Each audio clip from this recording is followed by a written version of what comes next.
Selamat sore. Eh, Sore ini saya akan sharing dengan seorang anak muda yang juga memiliki sebuah potensi yang sangat maksimal, yang sangat luar biasa dalam kehidupannya, dan bahkan punya passion yang begitu kuat terhadap pergerakan anak-anak muda gitu. Kita akan banyak berbicara tentang pentingnya sebuah komunitas bagi anak-anak muda Kristen.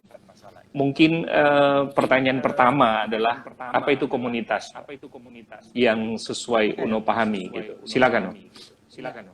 Jadi selama ini definisi komunitas itu sebenarnya yang Uno pegang adalah tempat bertemunya orang-orang yang mengejar atau merindukan sebuah pertumbuhan dalam hidup mereka. Nah, jadi komunitas yang selama ini Uno jalani adalah mereka itu rata-rata orang-orang yang mengejar itu. Jadi ada orang-orang yang mengejar tentang pertumbuhan, tapi juga ada orang-orang yang bersedia menjawab semua pertanyaan mereka. Nah, itu ketemu dalam satu hal yang namanya komunitas. Jadi ada kebutuhan di mana mereka untuk kita penuhi sesuatu di situ. Itu gambaran besarnya kira-kira. Nah, dari situlah kita bisa tahu kebutuhan itu apa, lalu kita bisa pilih untuk kita fokusnya di mana, seperti itu. Nah, ini juga menjadi hal yang penting. Jadi komunitas itu tahu dulu untuk apa sebenarnya, gitu. Siapa nih yang kita mau penuhi kebutuhannya, seperti itu kira-kira deh. Jadi sebetulnya yang dimaksud dengan Uno tentang komunitas ini adalah orang-orang yang sebetulnya terkumpul dalam sebuah persekutuan di mana memiliki kerinduan yang sama untuk bertumbuh gitu ya. Nah, bertumbuh yang bagaimana ini, No? Kan kalau orang pahami bertumbuh kan banyak pemahamannya. Bertumbuh jasmaninya, jiwanya, atau bertumbuh rohnya nih. Oke. Nah, waktu awal mula kita hendak memulai komunitas Komsel Kampus, ya, waktu awalnya kita mulai komunitas Komsel Kampus itu leadernya kita kumpul, lalu dari leader itu ada sekitar kita 9 orang, ya. Ada kita sekitar 9 orang. Nah, 9 orang itu masing-masing Uno suruh mereka untuk tulis 10 hal yang mereka ketahui yang negatif tentang anak muda. Nah, lalu semua tulis. Nah, dari semua yang mereka tulis itu lalu kita pilih mana yang paling banyak ditulis. Nah, itulah menjadi titik fokus kita untuk dibuat sebagai sebuah grafik pertumbuhan. Nah, anak-anak leader waktu itu tulis rata-rata persoalannya adalah mental, terus hubungan. Nah, jadi ketika kita ketemu apa yang mereka sudah tulis itu, ya sudah, kita fokus itu menjadi target pertumbuhan kita, Dad. Seperti gitu. Rata-rata itu tentang mental, kemudian tentang hubungan, rata-rata. Rata-rata tentang itu. Jadi yang kita fokus bangun adalah tentang mental mereka, kemudian hubungan mereka, dan yang pasti tentang spiritual mereka. Itu 3 titik yang kita fokus: mental, hubungan mereka. Hubungan itu berbicara tentang bagaimana mereka dengan orang tua, sesama teman, bahkan yang mungkin pacaran, gitu. Dan juga soal spiritual mereka. Nah, soal spiritual pun ini juga kita jabarkan lagi. Artinya mengapa mereka tidak bertumbuh, ya? Apakah karena mereka ditolak di gereja mereka? Apakah mereka ditolak karena diri mereka sendiri yang punya kekurangan atau lain sebagainya? Jadi 3 titik itu, Dad. Mental, hubungan, dan spiritual. Jadi memang mencakup kepada area yang sangat substansi ya, area yang sangat penting sebetulnya kalau kita bicara tentang komunitas gitu ya. Nah kalau begitu, apa perbedaan sebetulnya antara komunitas-komunitas itu dengan komunitas yang Uno maksudkan ini? Oke. Perbedaannya di mana gitu? Perbedaannya adalah pada nilainya. Jadi gini, No, kan ada kita tahu bahwa ada perkumpulan anak funk. Ya. Ada perkumpulan anak motor apa gitu, Max. Ya, ya, Ada kan? Nah, bahkan ya, ya, bahkan kelompok anak-anak muda yang kumpul suka ekstasi, minuman keras itu banyak tuh. ya, ya. Nah, apa perbedaannya dengan yang Uno maksudkan dengan komunitas itu? Yang Uno maksudkan. Oke, jadi gini, eh, kita yang kayak tadi Dedi bilang, kita berhadapan dengan peperangan komunitas. Ya, ada komunitas A dan B dan Hmm. lain sebagainya, termasuk kita pun menghadapi hal tersebut. Nah, itu yang tadi Uno bilang, perbedaan kita dengan mereka adalah, perbedaan kita dengan yang lain adalah gini, kita sentuh di bagian yang paling mereka butuh. Nah, makanya itu yang Uno bilang, di depan sekali yang kita buat adalah kita buat survei kecil. Apa nih yang dibutuhkan anak muda? Kalau tidak, kalau kita tidak punya survei kecil, lalu kita punya bahan untuk kita ngajar itu apa, jatuh-jatuhnya kita sama seperti komunitas yang lain, yang hanya menambahkan aktivitas buat mereka. Contohnya Unu juga sebagai seorang mentor, buat komunitas hanya untuk kelihatan punya komunitas. Nah, jadi yang membedakan kami dengan yang lain adalah fokus pada apa yang menjadi kebutuhan mereka. Jadi tiap minggu kita bahas tentang itu, kita bahas tentang itu, kita bahas tentang itu. Itu lahir dari yang pertemuan pertama itu, Dad. Nah, tentu ada juga hal-hal lain yang kita mungkin akan temukan ketika berjalannya waktu. Oke. Ya, itu kira-kira, Dad. Jadi sebetulnya perbedaannya sangat signifikan ya, sangat berarti Sangat sekali. signifikan. Kalau Ya. di komunitas-komunitas di luar dari apa yang Uno maksudkan ini, di sana juga memang ada nilai-nilai sih. Di sana ada edukasi juga gitu ya. Tapi perbedaannya memang kalau misalnya tadi Dedi dengar sebelum kalian mau melangkah jauh, kalian lakukan survei gitu ya. Jadi ada anak-anak muda sendiri yang memiliki persoalan dengan mental, hubungan Ya. gitu ya. Dan yang paling penting ternyata pada spiritualitas. Mungkin yang membedakan itu adalah bagaimana mereka Uno lebih memfokuskan pada spiritualitas. Ya. Jadi nilai spiritualitas itu sebetulnya yang lebih ditonjolkan daripada nilai-nilai yang lain gitu. Oke. Jadi waktu kita mulai berjalan itu, Dad, waktu kita mulai berjalan itu banyak sekali kontroversi. Artinya gini, kontroversi bukan dari kita leadernya, tapi dari teman-teman yang baru gabung. Ya. Waktu mereka mau gabung, kontroversinya dalam bentuk begini. Mereka sudah takut duluan. Takut duluan, contohnya mereka takut mereka ditolak dengan tato mereka. Mereka takut ditolak karena habit-habit mereka yang masih belum selesai. Nah, ini kalau kita langsung pakai sesuatu yang terlalu apa ya, mau bilang alkitabiah juga gimana ya, itu mereka akan lari lagi deh. Nah, jadi yang waktu yang Uno buat adalah gimana caranya mereka menangkap konteks spiritual itu. Gimana caranya mereka tangkap konteks spiritual itu tidak seperti yang mereka ketahui selama ini. Mentality dan spiritualitas itu ternyata sangat penting. Yap. Jadi mentalitas, hubungan, lalu bagaimana pemulihan dalam spiritualitas, hubungan dengan sesama itu yang dikembangkan dalam sebuah komunitas gitu ya, Noe. Jadi bukan cuma sekedar transfer edukasi kan. Bukan. Tapi holistik sebetulnya. Gitu. Nah, itu yang membedakan kan, dan itu yang menjadi nilai jual dalam tanda petik ya. Oke. Kalau warna kita deh, atau ya tadi dia disebut nilai jual ya, tapi kalau Uno suka dengan kata warna. Ya itu. Warna kita itu adalah hubungan deh. Jadi ada satu titik di mana anak yang kami bina itu dia WA Uno pagi kalau nggak salah, itu di mana dia jujur bahwa dia baru habis jatuh dengan pasangannya. Baru habis jatuh dengan pasangannya.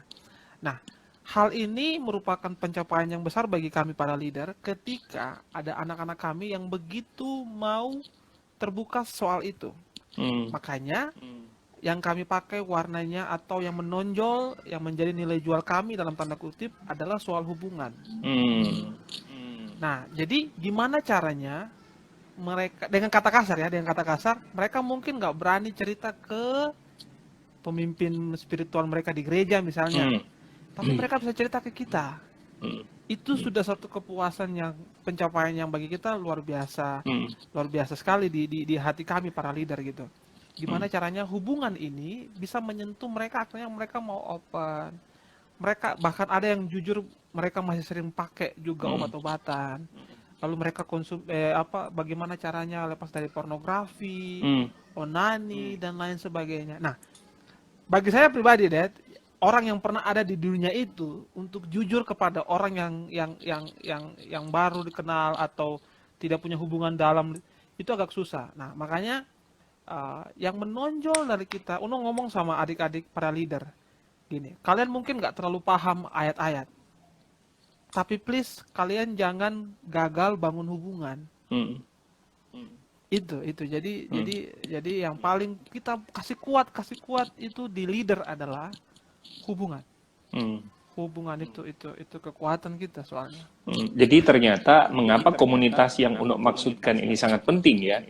Karena ternyata Ya, di dalamnya selain ada edukasi, lalu kemudian bagaimana memulihkan mental, hubungan, secara pribadi spiritualitasnya, ternyata memang di dalamnya juga ada semacam unsur hubungan yang lebih kepada yes, kekeluargaan gitu ya. betul, betul Maksudnya sekali, saling memperhatikan satu dengan yang lain, fokus pada betul, yang lain betul sekali, itu ternyata penting dalam sebuah komunitas ini gitu ya.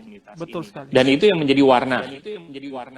betul sekali, Itu betul yang sekali. menjadi keunikan, ciri khas Yap, kalau kita yap, bicara tentang sebuah komunitas komunitas anak ya, muda dalam betul anak sekali, muda Kristen gitu ya, dibandingkan dengan betul sekali, komunitas-komunitas di luar daripada itu gitu ya. di luar ya, Iya. betul sekali.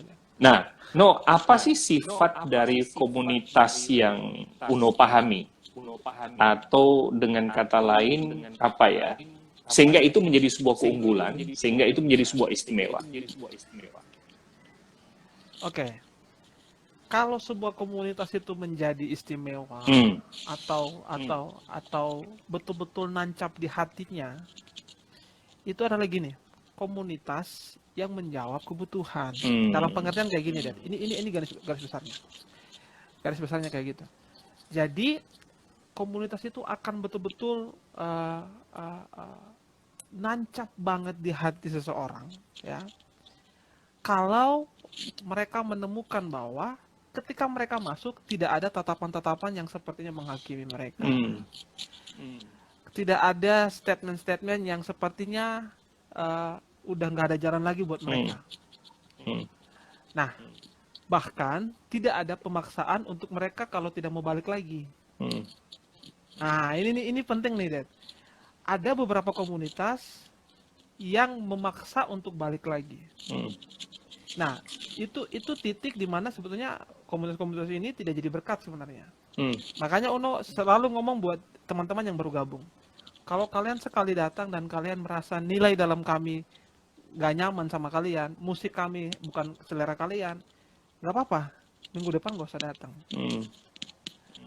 Tapi kalau kalian rasa ini rumah kalian, kalian bukan cuma datang, kalian harus tertanam di sini. Nah, jadi bagi Uno pribadi adalah banyak titik di mana orang yang datang itu harus benar-benar mengerti bahwa mereka nyaman untuk bertumbuh di sini. Nah, tentu ini beda-beda sih. Mungkin daerah ini berbeda, orang anak-anak muda itu nyamannya begini, gini.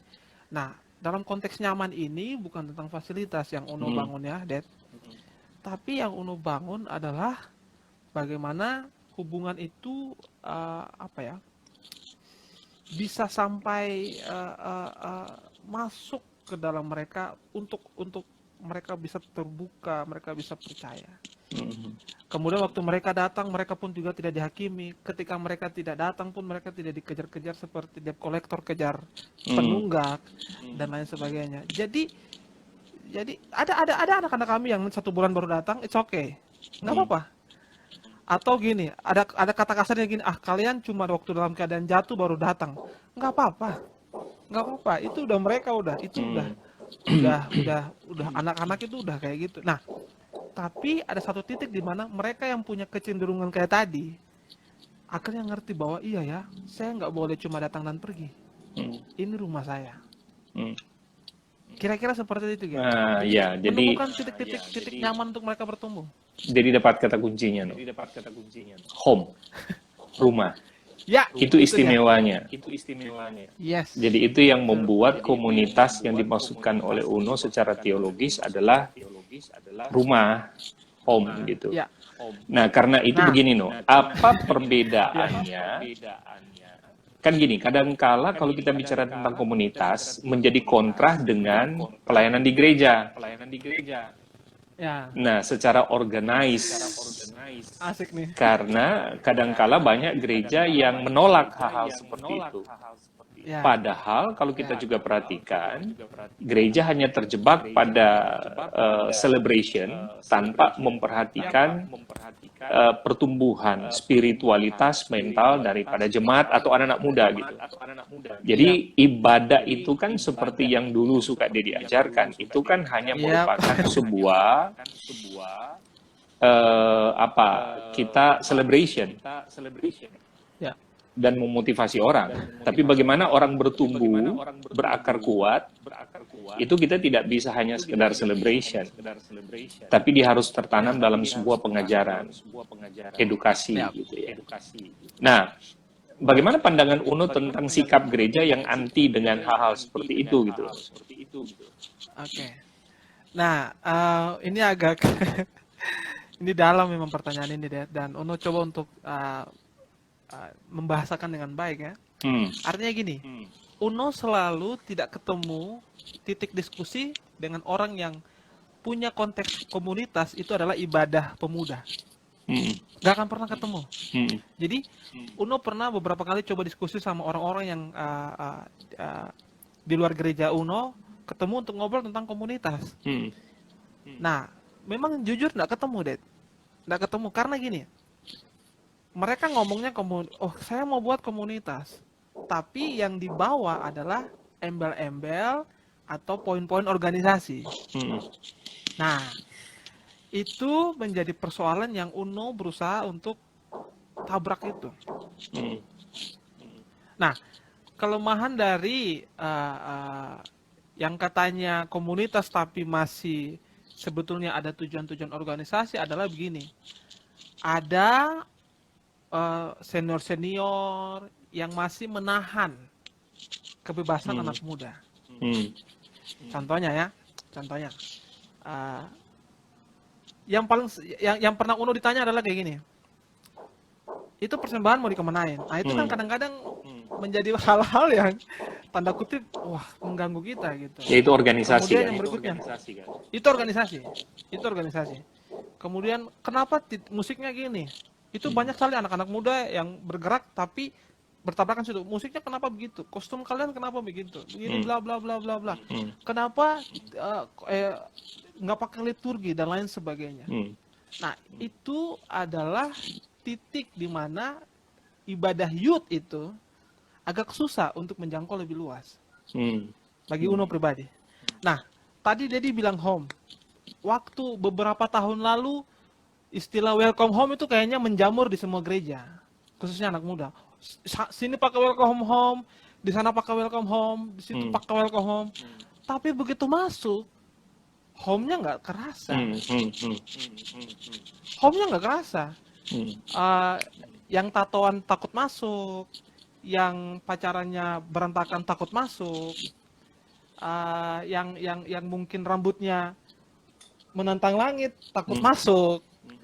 Gitu. Jadi itu adalah embel-embel organisasi yang menghambat pertumbuhan. Gitu.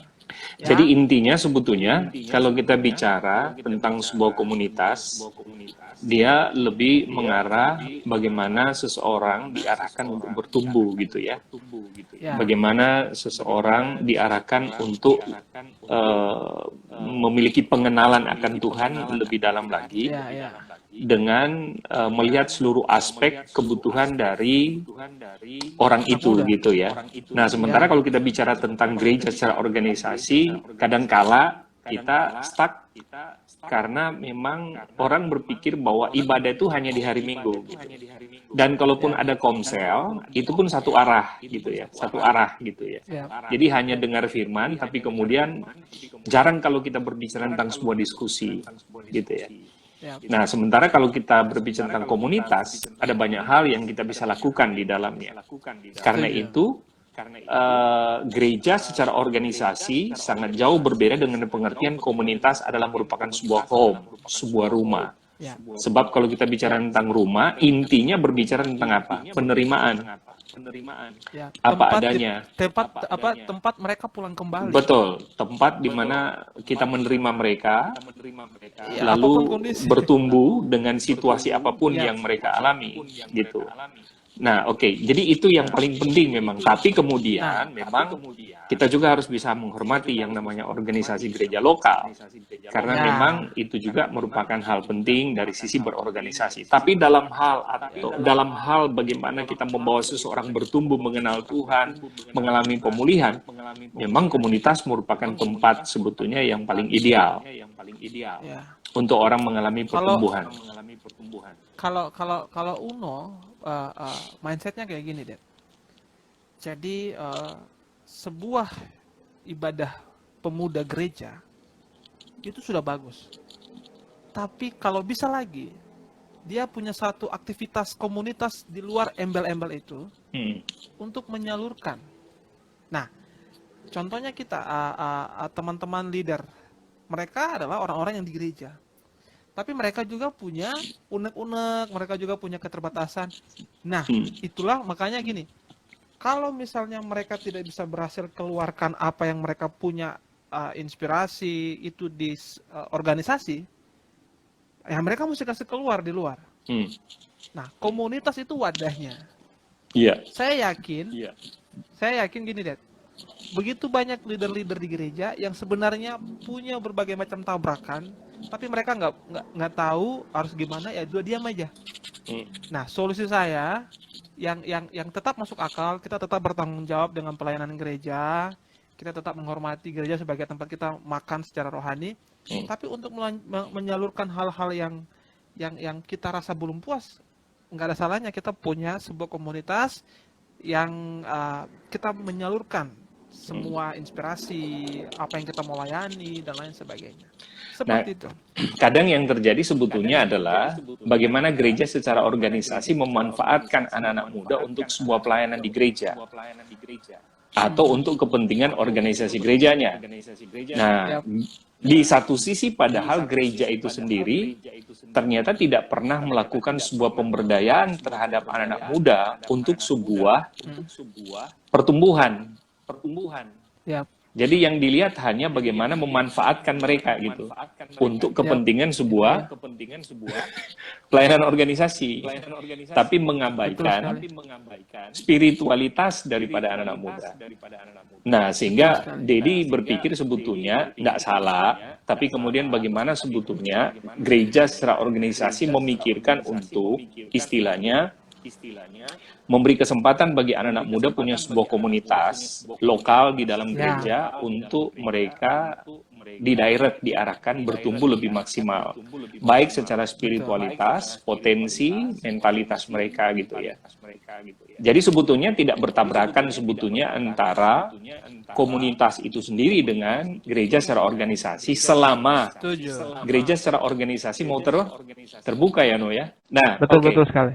No, lalu pola apa yang Uno pakai dalam mengembangkan anak-anak yang Uno lakukan dalam komunitas itu? Pola seperti apa? Pendekatan-pendekatan apa yang Uno pakai untuk mengembangkan seluruh keberadaan kehidupan anak muda itu secara holistik, baik mentalnya, spiritualitasnya, jiwanya gitu.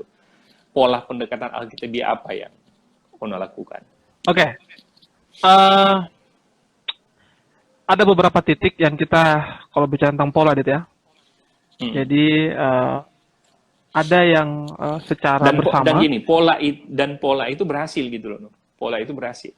Ya. Caranya itu berhasil gitu. Ya. Oke. Pola yang Uno pakai ya, itu ada 2 titik sebenarnya. Yang pertama secara tim, ya. Yang kedua secara pribadi. Oke. Secara pribadi itu yang tadi Uno bilang di depan, yaitu hubungan. Oke. Jadi hubungan itu adalah metode yang tidak akan bisa terhapuskan oleh apapun. Itu pola yang terus berlangsung dan umurnya akan sangat panjang. Tapi ada juga pola yang Uno pakai dalam bentuk tim. Oke. Bentuk tim. Jadi di Uno itu ada 2 tim. Ring 1. Ring 1. Yang memang betul-betul kerjanya kelihatan. Ya, sangat kelihatan. Tapi ada 1 tim lagi yang kerjanya nggak kelihatan, tapi orang-orangnya ada. Dampaknya begitu terasa. Tim yang kedua ini namanya silent movement. Nah, mereka ini fokusnya adalah melakukan pendekatan, mengontrol pertumbuhan anak-anak secara pribadi. Jadi gini, ada beberapa anak yang punya mindsetnya kayak gini. Kalau sama Kak Uno, kalau sama ring 1 agak sungkan. Berarti kita mesti punya lapis 2. Orang-orang yang tidak punya mungkin mereka juga jarang muncul sebagai pembicara, tapi mereka punya pengaruh yang kuat soal hubungan. Nah, yang tim yang silent movement ini, Dad, ini kerjanya sangat bermanfaat. Nah, mereka jadi ini mereka cuma 3 orang. Mereka cuma 3 orang dan 3 orang ini murni bukan orang-orang yang satu gereja. Nah, mereka tugasnya adalah sama kayak tadi yang Uno bilang, bangun hubungan. Cuma bedanya mereka lebih sensitif. Mereka sampai tidur bersama, makan bersama sama anggota yang lain. Nah, tujuannya adalah dari apa yang mereka buat itu, Uno akan tanya, mana nih di antara yang kalian dekati secara hubungan yang bisa kita angkat menjadi leader? Gitu. Mana nih di antara kalian yang kalian rasa grafik pertumbuhannya naik? Mana nih di antara yang kalian dekati, mana yang grafiknya flat? Nah, dari situ kita bisa ukur, Dedi. Untuk anak-anak ini, yang flat ini, kita kirim lagi orang untuk buat sesuatu, atau kita ganti pelajaran kita untuk bahas sesuatu tentang yang kebutuhan-kebutuhan flat. Nah, mereka yang mulai bertumbuh ini adalah mereka yang gini, belum jam 6, jam 5 udah ada. Nah, itu. Mereka yang lagi api mula-mula nih. Nah, kita mesti mikir lagi. Mereka kayak gimana nih? Nah, sekarang yang leader, Dedi. Yang leader adalah, kita lihat begini. Mereka suka tanya, Kak Uno, bagusnya saya buat apa ya? Kak Uno, jadi metode yang Uno dekati adalah hubungan, pola hubungan, sambil memperhatikan titik-titik pertemuan mereka, tapi di setiap titik itu, ada challenge-challenge atau tanggung jawab baru untuk mereka naik lagi. Jadi kayak ada grade-grade-nya gitu deh. Tapi itu pembahasan yang grade-grade ini tidak ada dalam khotbah-khotbahnya Uno. Tidak boleh. Jadi anak-anak itu tidak boleh tahu bahwa mereka sedang dibuat penilaian ukuran pertumbuhan mereka. Itu menjadi pembicaraan yang dalam, rahasia dan sensitif itu di silent movement. Seperti itu, Dad. Jadi kita bisa ukur. Parameternya jelas ya. Ya. Parameternya adalah bagaimana Uno membangun sebuah pola pendekatan yang dilakukan terhadap mereka secara secara dua hal.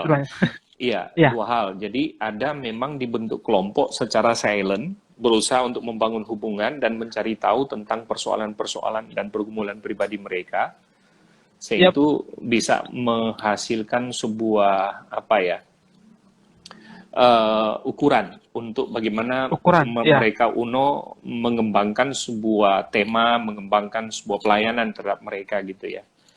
Yap, Nah, betul jadi sekali. sebetulnya yang kalau dia diperhatikan pola model yang dipakai oleh UNO adalah kembali lagi memang UNO lebih menonjolkan bagaimana membangun sebuah hubungan Yap, dengan orang-orang yang dilayani gitu ya. Memang membangun sebuah yap, hubungan merupakan hal yang sangat penting sekali kalau kita bicara tentang sebuah pelayanan.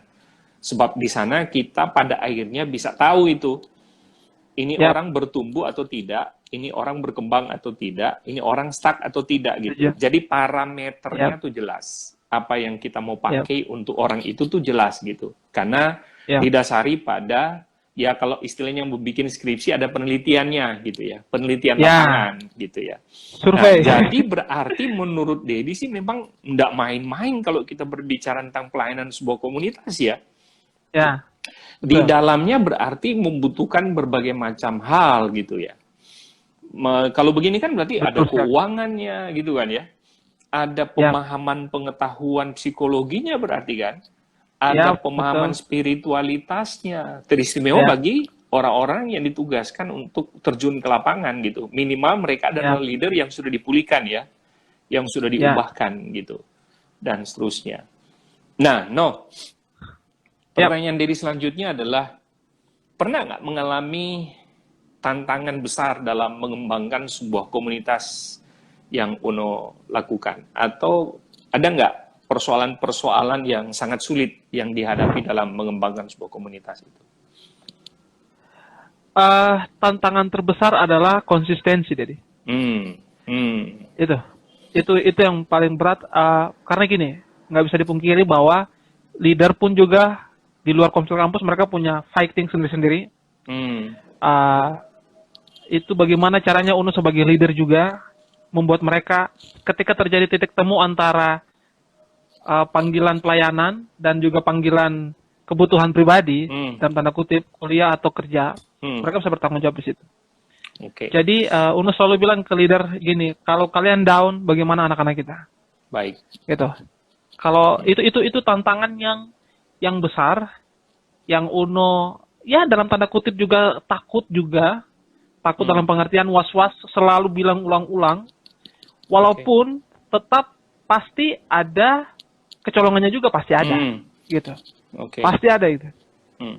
No, Nah, ya, yaitu jadi gini, apa yang UNO lakukan terhadap diri sendiri ketika gini, UNO melakukan sebuah build up nggak? Jadi bagaimana UNO membangun diri itu secara leader dalam mengembangkan sebuah komunitas?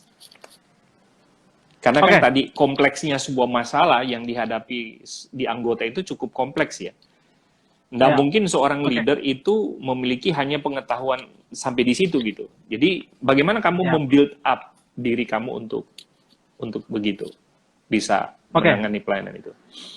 ya. Jadi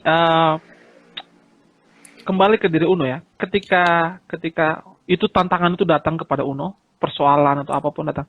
Nah, kalau dia ditanya bagaimana cara UNO untuk tetap di situ, adalah gini. UNO mengulang kembali. 1 tahun lalu, 2 tahun lalu, kenapa kamu buat komunitas ini? Ya, jadi UNO selalu mundur kepada tujuan awal untuk menyadarkan tujuan ke depan. Jadi itu yang pertama. Yang UNO buat adalah dalam diri sendiri, UNO selalu bangun api. Kenapa? Kenapa mulai komunitas itu? Jadi yang pertama Yang kedua memotivasi adalah, diri ya, memotivasi ya, diri itu kembali penting gitu ya. Yang kedua, jadi UNO sampai punya catatan semacam diary perjalanan Komsel kampus. Alasan-alasannya kenapa harus buat itu UNO baca lagi. iya. Oke, Tuhan. Oke. Yang kedua adalah melihat inspirasi dari orang-orang yang bergerak di bidang yang sama. Oke. Ya, ada Dedi misalnya, ada Kak Ray, Kak Daniel Ray, ada juga orang-orang lain yang mereka juga bukan baru 1-2 tahun kayak kami, udah bertahun-tahun lama di situ. Jadi memperhatikan orang-orang yang bergerak di bidang yang sama. Jadi penting juga belajar dari orang-orang yang punya pengalaman Ya, belajar dari ahli. dalam pergerakan komunitas itu kan ya. Ya, Jadi Uno belajar betul dari sekali. mereka, belajar apa yang di khotbah, belajar tentang apa ya Ya, pikirannya, belajar ide, ya, gagasan-gagasan dari mereka gitu ya. Lalu ya. yang ketiga Nah, ada nggak lagi? Mm-mm. ada yang ketiga. Nah, ketika Uno sudah bangun diri sendiri, Uno sudah dapat inspirasi dari para leader. Mm. Nah, Uno butuh secara knowledge-nya. Oke, ini yang Nah, ketiga. dulu Uno menggali ada enggak pelajaran yang betul-betul mengajar tentang komunitas dan sudah Mm. berhasil. Mm-mm. Sudah berhasil. Nah, lalu Uno menemukan sebuah buku, Dad. Ini Mm. Uno jujur saja, ini buku saktinya Uno. Mm. Iya. Ini. Oke, ya. Jadi Purpose Driven Youth Ministry, Rick Oke, Warren. oke. Oke. Nah, itu hubungan Uno dapatnya di sini. Iya. Mm. Nah, di situ Uno akhirnya menemukan memang tidak semua yang di buku ini Uno praktekkan karena kebutuhan tanah beda. Tapi Uno mulai menemukan rahasianya di sini, leadernya di sini, titik lemahnya di sini. Mm. Lalu Uno buat sebagai formula buat Komsel kampus. Mm. Nah, formula itu yang dipakai sama teman-teman. Gitu. 3 hal tadi itu rahasianya. Jadi sangat luar biasa sebetulnya ya, Noh. Bagaimana kamu membuild up Ya. diri untuk mempersiapkan diri melayani sebuah komunitas. Sebab dalam komunitas itu tantangannya ternyata nggak ringan. Tantangannya cukup berat gitu. Itu dia. Baik, jadi saya simpulkan gini, Noh. Kalau kita bicara tentang sebuah komunitas, maka sebetulnya kita sedang berbicara tentang bagaimana kita membangun kingdom value, nilai-nilai kerajaan Allah, terhadap orang yang kita bina, terhadap orang yang Tuhan percayakan untuk kita mentoring di dalamnya. Nah, lalu kemudian inilah yang sebetulnya membedakan antara komunitas ini dengan komunitas di luar daripada apa yang kita bicarakan hari ini gitu. Sebab komunitas yang kita bangun ini adalah sebuah komunitas di mana yang kita rindukan pemulihannya holistik. Jadi dia tidak bersifat dia tidak terfragmen, terpecah-pecah, tapi pemulihan secara holistik, jiwanya, spiritualitasnya, sehingga yang kita rindukan atau goal daripada apa yang kita lakukan dalam komunitas ini adalah betul-betul pemulihan yang terjadi secara menyeluruh dalam kehidupan dia, gitu. Nah, lalu bagaimana kemudian kita membangun sebuah komunitas ini? Ternyata nggak gampang gitu ya. Banyak hal yang perlu dipersiapkan di dalamnya, termasuk di dalamnya adalah bagaimana kita membuild up juga orang-orang yang disebut sebagai sebuah tim terhadap sebuah leader di sana, untuk mereka mengalami juga perubahan secara spiritualitas, dan bagaimana mereka diperlengkapi secara kognitif, pengetahuan kelompok ini gitu ya. Nah, lalu kemudian bagaimana untuk terjun ke lapangan ternyata memang penting, karena itu akan menjadi parameter bagi kita untuk melihat apakah dia bertumbuh atau tidak. Apakah dia stuck atau orang ini bertumbuh dari maksimalitas 80% yang kita rindukan, ternyata dia baru 50 nih. Nah, apa yang harus kita lakukan terhadap orang-orang ini? Nah, jadi karena itu ternyata pola yang dilakukan di sini menunjukkan sifat daripada sebuah komunitas yang sesungguhnya. Sifatnya adalah home, kekeluargaan. Kenapa disebut home dan atau kekeluargaan? Karena memang yang ditonjolkan dalam keluarga kan dua. Yang pertama adalah menerima apa adanya orang itu, karena dia adalah keluarga kan. Dan yang kedua membangun sebuah intimacy, sebuah hubungan, relationship gitu. Jadi keluarga kan cuma berbicara dua ini. Jadi bayangkan kalau misalnya kita hanya ada dalam sebuah gereja secara organisasi, kita mungkin menemukan yang namanya apa? Penerimaan. Tapi soal membangun hubungan kita mungkin nggak dapat di situ. Gitu kan? Betul. Nah, di komunitas itu kita bisa dapat dua-duanya. Karena kita melihat dia bukan orang lain lagi kan. Dan dia bukan tatoan lagi, dia bukan orang berdosa. Tapi kita melihat adalah dia memang anak gitu ya. Dia itu adalah saudara kita dalam sebuah komunitas keluarga. Nah, karena itu komunitas itu adalah home, sebuah keluarga gitu ya. No? Nah, lalu kemudian bagaimana seorang leader yang dipercayakan Tuhan untuk memimpin sebuah komunitas. Nah, tadi Uno sharing, mantap sekali. Dia membuild up dirinya memang, karena memang tidak mudah untuk berhadapan dengan tantangan di lapangan. Bagaimana dia membuild up? Ada 3. Yang pertama, Uno mengingat kembali lagi masa-masa di mana Tuhan taruh passion di dalam hati dia terhadap sebuah pergerakan komunitas. Sebab begini, saya juga ngalami No, Dedi juga ngalamin.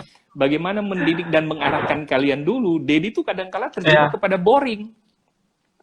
Terjebak juga setuju. pada keputusasaan sebab kepala batunya kalian kan gitu ya. Banyak Iya, orang banyak orang nggak mau dididik, nggak mau dimentoring gitu. Padahal kerinduan kita adalah betul. bagaimana mereka bertumbuh. Nah, Uno kan punya hati yang sama juga seperti itu. Tapi yang Ya, bikin kita kesalnya apa sih? Yang bikin kita kesalnya adalah tingkah laku orang itu sudah dibimbing jatuh lagi, udah jatuh menjauh jatuh lagi lagi. gitu kan ya. Menjauh, ya, itu dia. Nah, itu kan yang paling Itu dia. berbahaya gitu ya. Nah, kadangkala Ya, bikin apa ya, di ya. kita? Kadangkala membuat kita apa? Goyah, kadangkala membuat kita Ya, tawar hati sebagai seorang leader. Tapi ya, menarik, belajar dari Kak Uno bahwa tadi ternyata memang kita perlu mereview passion yang Tuhan taruh dalam diri kita untuk ya, menyemangati kembali lagi tentang apa? Spirit dalam diri kita ya, itu untuk dia. move on gitu ya, untuk istilahnya ayo hajar saja Maju aja gitu terus, ya. tabrak. Jadi kayak misalnya Pastor Hizkia suka bilang abu kalau abu gitu ya. Abu kalau abu. Jadi Iya, itu. betul. Nah, yang kedua adalah bagaimana Uno belajar ternyata juga gagasan-gagasan, ide-ide, spirit, pengetahuan dari mentor-mentor dia yang dari dahulu atau orang-orang Ya, yang memang memiliki passion dalam sebuah komunitas. Jadi ya, orang-orang yang dianggap lebih berpengalaman. Karena itu memang penting. Itu yang disebut dengan apa? Impartasi pengetahuan dan rotasi. impartasi Ya, spirit supaya bangkit lagi gitu. Nah, yang ketiga ini yang siap. menarik. Ini yang menarik. Ternyata Kak Uno kuliah lagi gitu. Kuliah di rumah maksudnya. Kuliah di Jadi rumah. bagaimana pengetahuan itu ditambah-tambahkan dalam pikiran Kak Uno supaya Ya, betul. gini, tahu persis tentang apa yang dihadapi di lapangan, bagaimana harus dia lakukan di lapangan. Sehingga tadi Ya, menarik buat Dedi, ternyata parameter kamu dalam memulihkan anak muda tuh jelas, ukurannya jelas ya, gitu. Karena ada ya. begitu banyak orang mengatakan, oh saya punya hati untuk anak muda, saya mau melayani Tuhan. Tapi ternyata memang tidak ada indikator. Bagaimana? Jadi main tabrak Bagaimana gitu. caranya? Iya, Betul. itu Jadi dia. main tabrak. Jadi orang ini cuma begitu-begitu, pokoknya dianggap itu udah bertumbuh gitu. Makanya Ya, ternyata relationship itu penting. ya, Relationship itu penting. Nah, karena itu dari dulu, diri juga membangun ini dalam diri kalian untuk tahu sampai sejauh mana kapasitas yang kalian miliki, passion itu sebesar apa, pengetahuan yang kamu punya itu sebesar apa, lalu mau arah panggilannya kemana. Nah, itu hanya bisa ya, dapat di mana? betul. Di relationship. Nggak hanya, Hubungan. iya, bukan cuma sekedar perintah A, B, C, D gitu, tapi memang di Tadi. relationship gitu. Itu kesimpulan kita hari ini, no. Waktu Siap, kita siap, tinggal 5 siap. menit. No, mungkin ada 2 menit dedikasi kesempatan bagi kamu untuk memberi motivasi kepada leader yang ada beberapa orang di sini yang Ya. gabung dengan kita dan memberi motivasi kepada anak-anak muda untuk terus belajar gitu. Silakan, no. Waktunya 2 menit, no. Oke. Buat teman-teman yang bergerak di komunitas, ingat kekuatan kita adalah di hubungan. Yes. Ketika kita sudah kayak COVID kayak gini, kita cuma bisa bangun hubungan dari jarak jauh. Kekuatan Ya. kita hubungan. Yes. Dan banyak orang berusaha untuk mempengaruhi, tapi mereka lupa bahwa pintu masuk untuk mempengaruhi adalah hubungan. Yes. Jadi kalau kita sudah punya hubungan, kita akan berhasil mempengaruhi. Itu saja, kira-kira. Luar biasa.